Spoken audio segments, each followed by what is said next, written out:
Japan is bracing for more aftershocks after a series of powerful earthquakes triggered the highest level tsunami warning. Officials say the threat of a major tsunami is past for now, but warn that more tremors could follow. At least 4 people have been reported dead. Dozens of earthquakes shook Japan's west coast, hitting the Ishikawa prefecture. The strongest had a magnitude of 7.6. More than 30,000 homes were left without power, but the government says nuclear power plants were not affected. The army was called in to help with rescue operations, and nearly 100,000 people were ordered to evacuate.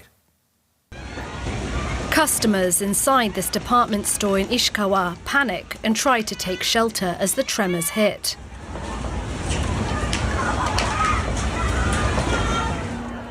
Hundreds of people were evacuated from a subway station. As inside, the ceiling started shaking.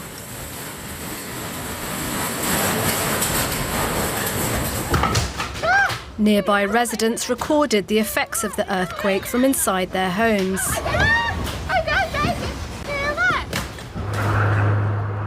And large fires broke out in some neighbourhoods. Japan's meteorological agency recorded multiple quakes off the western coast. One of them had a preliminary magnitude of 7.6. They then issued the highest tsunami warning possible. This is the first major tsunami alert since the earthquake that occurred in the Pacific Ocean on March the 11th, 2011. With the Fukushima nuclear disaster still all too clear in people's minds, the government says that so far none of the nearby nuclear power plants have been affected. David Broadbury is a professor for geosciences at the Open University in Milton Keynes, England. After more than 50 quakes today, what's the possibility of another strong one? Well, it's unlikely. The second earthquake today was the biggest one, magnitude 7.6, and all the others have been smaller. There have been over 30 that were more than magnitude 4.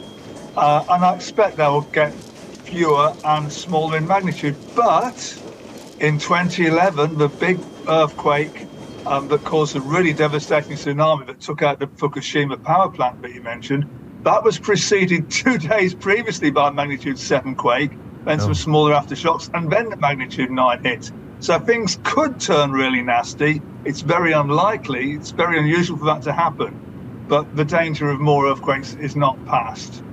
But it sounds like Japan's on top of things, at least at the moment. I mean, 4 dead after so many earthquakes and such a strong one. What's Japan doing right? Well, what Japan is doing right is building buildings which are resilient, which don't collapse very easily in an earthquake. And Japanese people know how to behave. The videos that you showed of people inside department stores did not show them running outside as soon as the earthquake struck. You should stay inside, get under a table if you can, and hang on and keep under cover indoors until the shaking is finished. If you run outside, you're liable to be hit on the head by something falling from above. So you stay inside until the shaking finishes. Japanese people know to do that. And they also would have heeded the evacuation warnings. As it happens, I don't think any of the tsunamis really came very far inland at all. There will be some damage to some harbour infrastructures, but they didn't overtop the sea walls and rush through city streets, such as happened in 2011. So there are not tsunami deaths to be feared in Japan. The tsunami threat, as you rightly said, has gone, unless it's a really, really big earthquake, which, as I have said, is now unlikely. OK. And what else can others learn from Japan? What about its early warning systems, for example? They seem to be streets ahead of others. Well, yeah, they are pretty good. I mean, they stopped the bullet trains as soon as they had the first signs. The thing about earthquakes is that the waves that do the damage are the waves that travel along the surface, but they arrive after the waves that travel through the body of the Earth. Now, there's not much difference in the time of arrival when you're so close to the epicenter, but even a few seconds lets you set traffic lights to red and tell the trains to stop. So things like that were done before the big ground shaking began. So that certainly helped.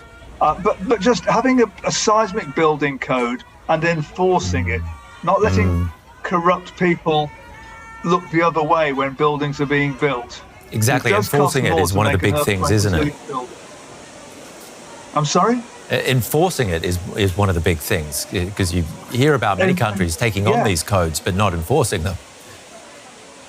Well, that was a problem in Turkey. Well, Turkey has a seismic building code. Syria's pretty anarchic, but the earthquake which hit Turkey and Syria in February last year, those buildings should have been better built, and they weren't. In Turkey, you're able to pay a seismic exemption tax for local authorities, which excuses you from building to proper safety standards.